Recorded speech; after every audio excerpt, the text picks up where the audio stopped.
أعوذ بالله من الشيطان الرجيم.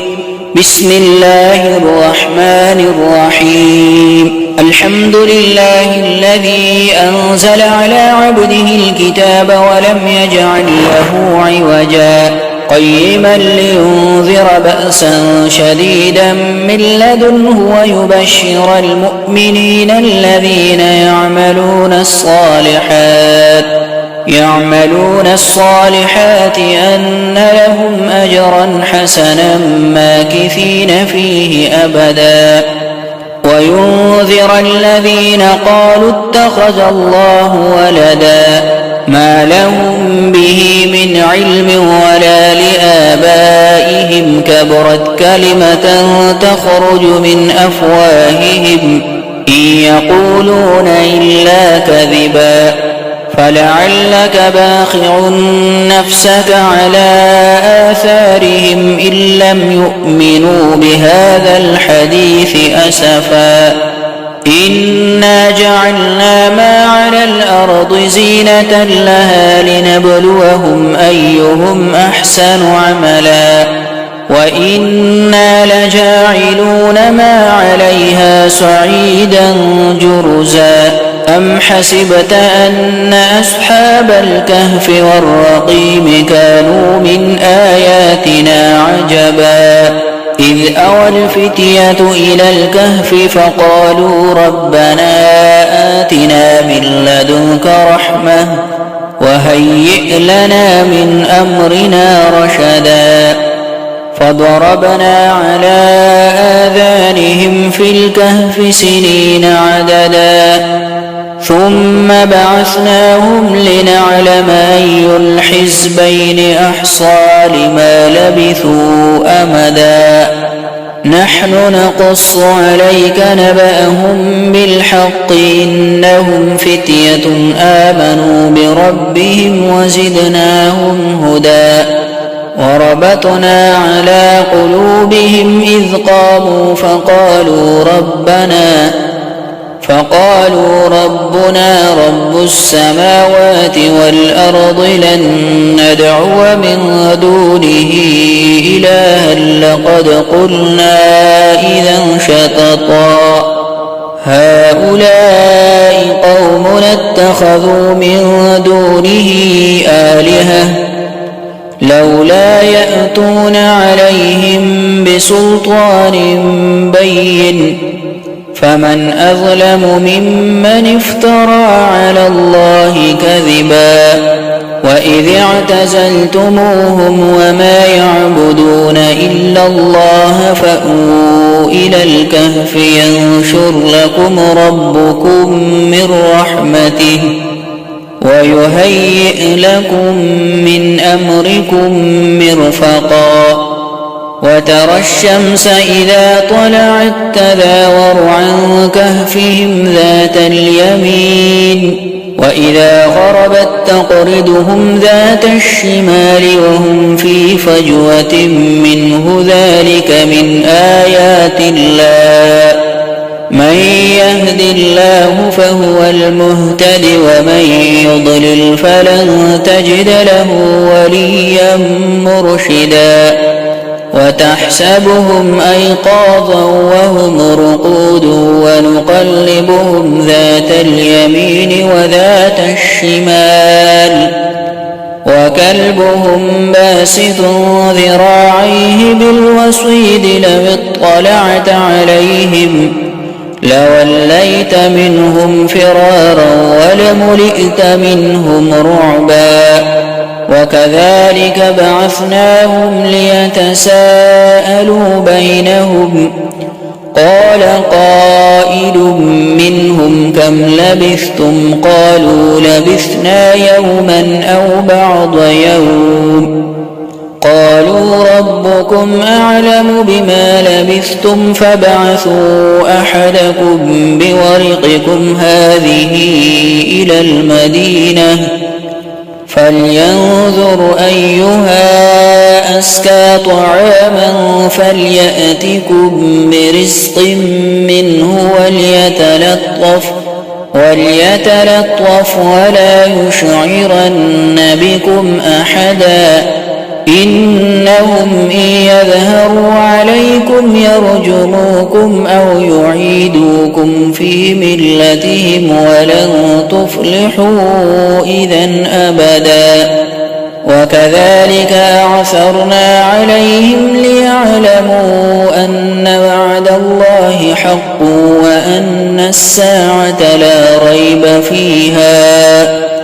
إذ يتنازعون بينهم أمرهم فقالوا ابنوا عليهم بنيانا ربهم أعلم بهم قال الذين غلبوا على أمرهم لنتخذن عليهم مسجدا سيقولون ثلاثة رابعهم كلبهم ويقولون خمسة سادسهم كلبهم رجما بالغيب ويقولون سبعة وثامنهم كلبهم قل ربي أعلم بعدتهم ما يعلمهم إلا قليل فلا تمار فيهم إلا مراء ظاهرا ولا تستفت فيهم منهم أحدا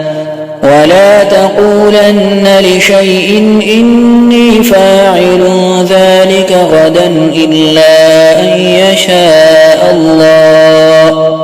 واذكر ربك إذا نسيت وقل عسى أن يهديني ربي لأقرب من هذا رشدا ولبثوا في كهفهم 300 سنين وازدادوا 9 قل الله أعلم بما لبثوا له غيب السماوات والأرض أبصر به وأسمع ما لهم من دونه من ولي ولا يشرك في حكمه أحدا واتل ما أوحي إليك من كتاب ربك لا مبدل لكلماته ولن تجد من دونه ملتحدا واصبر نفسك مع الذين يدعون ربهم بالغداة والعشي يريدون وجهه ولا تعد عيناك عنهم تريد زينة الحياة الدنيا ولا تطع من أغفلنا قلبه عن ذكرنا واتبع هواه وكان أمره فرطا وقل الحق من ربكم فمن شاء فليؤمن ومن شاء فليكفر إنا أعتدنا للظالمين نارا أحاط بهم سرادقها وإن يستغيثوا يغاثوا بماء كالمهل يشوي الوجوه بئس الشراب وساءت مرتفقا إن الذين آمنوا وعملوا الصالحات إنا لا نضيع أجر من أحسن عملا أولئك لهم جنات عدن تجري من تحتهم الأنهار يحلون فيها من أساور من ذهب ويلبسون ثيابا خضرا من سندس واستبرق متكئين فيها على الأرائك نعم الثواب وحسنت مرتفقا واضرب لهم مثل الرجلين جعلنا لأحدهما جنتين من أعناب وحففناهما بنخل وجعلنا بينهما زرعا كلتا الجنتين آتت أكلها ولم تظلم منه شيئا وفجرنا خلالهما نهرا وكان له له ثمر فقال لصاحبه وهو يحاوره أنا أكثر منك مالا وأعز نفرا ودخل جنته وهو ظالم لنفسه قال ما أظن أن تبيد هذه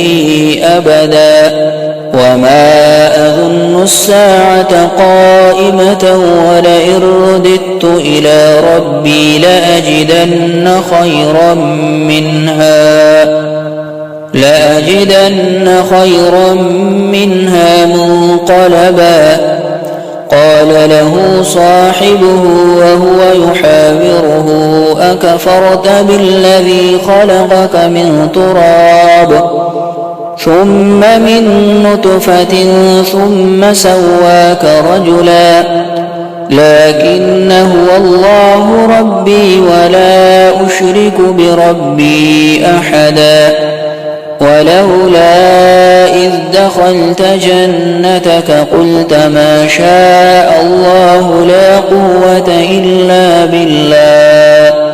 إن ترني أنا أقل منك مالا وولدا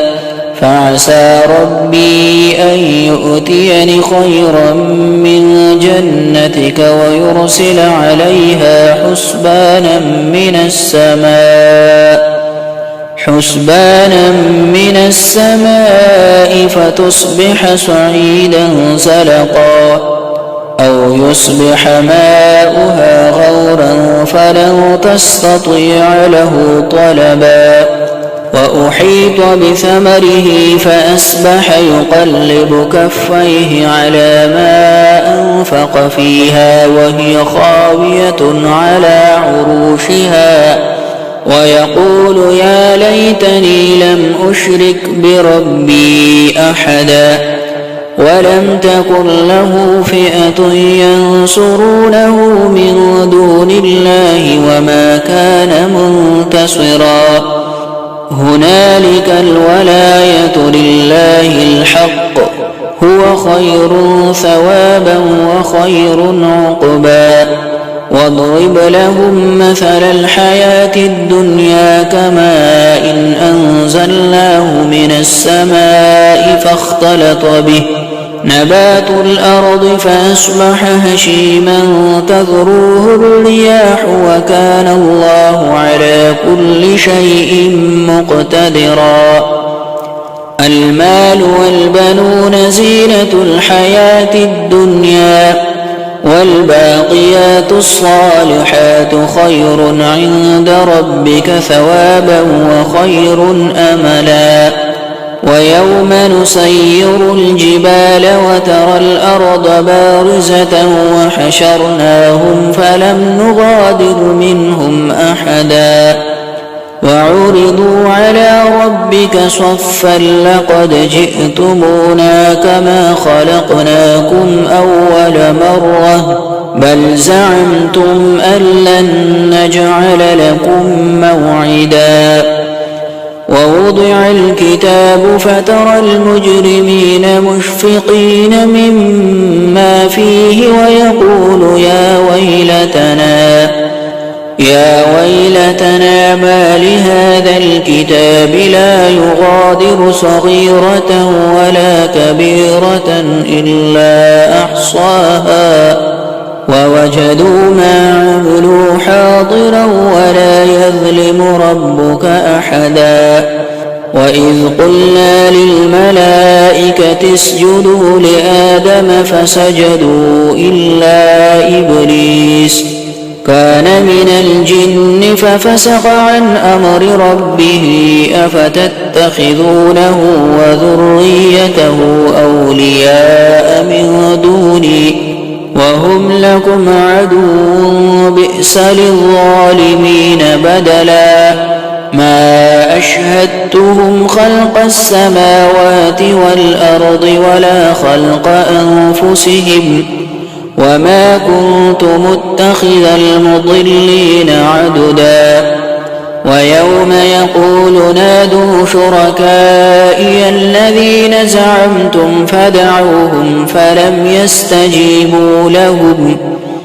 وجعلنا بينهم موبقا ورأى المجرمون النار فظنوا أنهم مواقعوها ولم يجدوا عنها مصرفا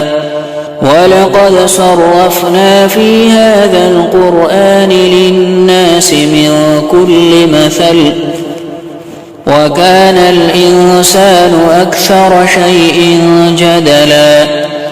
وما منع الناس أن يؤمنوا إذ جاءهم الهدى ويستغفروا ربهم إلا أن تأتيهم سنة الأولين أو يأتيهم العذاب قبلا وما نرسل المرسلين إلا مبشرين ومنذرين ويجادل الذين كفروا بالباطل ليدحضوا به الحق واتخذوا آياتي وما أنذروا هزوا ومن أظلم ممن ذكر بآيات ربه فأعرض عنها ونسي ما قدمت يداه إنا جعلنا على قلوبهم أكنة أن يفقهوه وفي آذانهم وقرا وإن تدعوهم إلى الهدى فلن يهتدوا إذا أبدا وربك الغفور ذو الرحمة لو يؤاخذهم بما كسبوا لعجل لهم العذاب بل لهم موعد لن يجدوا من دونه موئلا وتلك القرى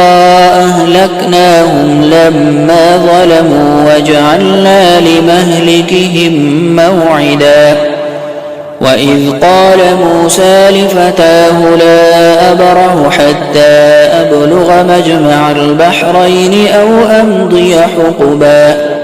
فلما بلغا مجمع بينهما نسيا حوتهما فاتخذ سبيله في البحر سربا فلما جاوزا قال لفتاه آتنا غداءنا لقد لقينا من سفرنا هذا نصبا قال أرأيت إذ أوينا إلى الصخرة فإني نسيت الحوت وما أنسانيه إلا الشيطان أن أذكره واتخذ سبيله في البحر عجبا قال ذلك ما كنا نبغي فارتد على آثارهما قصصا فوجدا عبدا من عبادنا آتيناه رحمة من عندنا وعلمناه من لدنا علما قال له موسى هل أتبعك على أن تعلمني مما علمت رشدا قال إنك لن تستطيع معي صبرا وكيف تصبر على ما لم تحط به خبرا قال ستجدني إن شاء الله صابرا ولا أعصي لك أمرا قال فإن اتبعتني فلا تسألني عن شيء حتى أحدث لك منه ذكرا فانطلقا حتى إذا ركبا في السفينة خرقها قال أخرقتها لتغرق أهلها لقد جئت شيئا إمرا قال ألم أقل إنك لن تستطيع معي صبرا قال لا تؤاخذني بما نسيت ولا ترهقني من أمري عسرا فانطلقا حتى إذا لقيا غلاما فقتله قال أقتلت نفسا زكية بغير نفس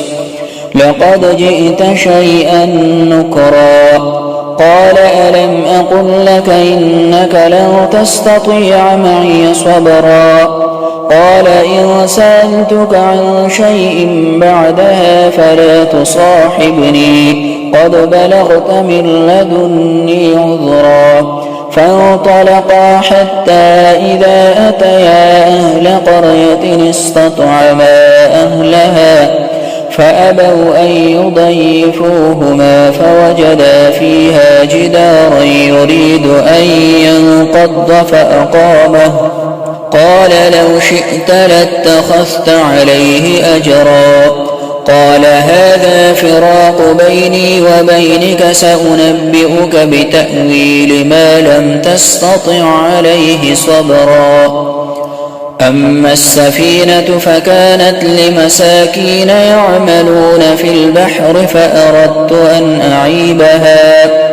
وكان وراءهم ملك يأخذ كل سفينة غصبا وأما الغلام فكان أبواه مؤمنين فخشينا أن يرهقهما طغيانا وكفرا فأردنا أن يبدلهما ربهما خيرا منه زكاة وأقرب رحما وأما الجدار فكان لغلامين يتيمين في المدينة وكان تحته كنز لهما وكان أبوهما صالحا فأراد ربك أن يبلغا أشدهما ويستخرجا كنزهما رحمة من ربك وما فعلته عن أمري ذلك تأويل ما لم تسطع عليه صبرا ويسألونك عن ذي القرنين قل سأتلو عليكم منه ذكرا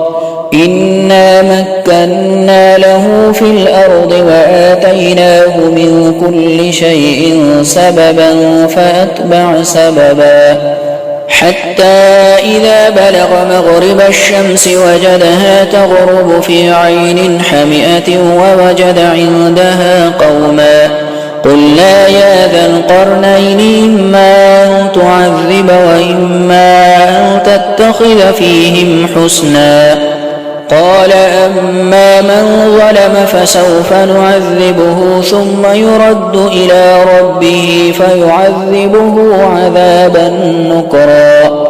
وأما من آمن وعمل صالحا فله جزاء الحسنى وسنقول له من أمرنا يسرا ثم أتبع سببا حتى إذا بلغ مطلع الشمس وجدها تطلع على قوم لم نجعل لهم من دونها سترا كذلك وقد أحطنا بما لديه خبرا ثم أتبع سببا حتى إذا بلغ بين السدين وجد من دونهما قوما لا يكادون يفقهون قولا قالوا يا ذا القرنين إن يأجوج ومأجوج مفسدون في الأرض فهل نجعل لك خرجا على أن تجعل بيننا وبينهم سدا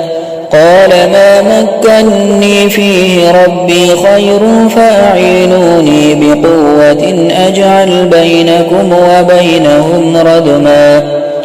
آتوني زبر الحديد حتى إذا ساوى بين الصدفين قال انفخوا حتى إذا جعله نارا قال آتوني أفرغ عليه قطرا فما استطاعوا أن يظهروه وما استطاعوا له نقبا قال هذا رحمة من ربي فإذا جاء وعد ربي جعله دكاء وكان وعد ربي حقا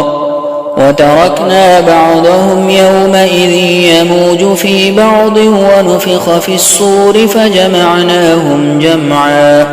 وعرضنا جهنم يومئذ للكافرين عرضا الذين كانت أعينهم في غطاء عن ذكري وكانوا لا يستطيعون سمعا أفحسب الذين كفروا أن يتخذوا عبادي من دوني أولياء إنا أعتدنا جهنم للكافرين نزلا قل هل ننبئكم بالأخسرين أعمالا الذين ضل سعيهم في الحياة الدنيا وهم يحسبون أنهم يحسنون صنعا أولئك الذين كفروا بآيات ربهم ولقائه فحبطت أعمالهم فلا نقيم لهم يوم القيامة وزنا ذلك جزاؤهم جهنم بما كفروا واتخذوا آياتي ورسلي هزوا إن الذين آمنوا وعملوا الصالحات كانت لهم جنات الفردوس نزلا خالدين فيها لا يبغون عنها حولا قل لو كان البحر مدادا لكلمات ربي لنفد البحر قبل أن تنفد كلمات ربي ولو جئنا بمثله مددا قل إنما أنا بشر مثلكم يوحى إلي أنما إلهكم إله واحد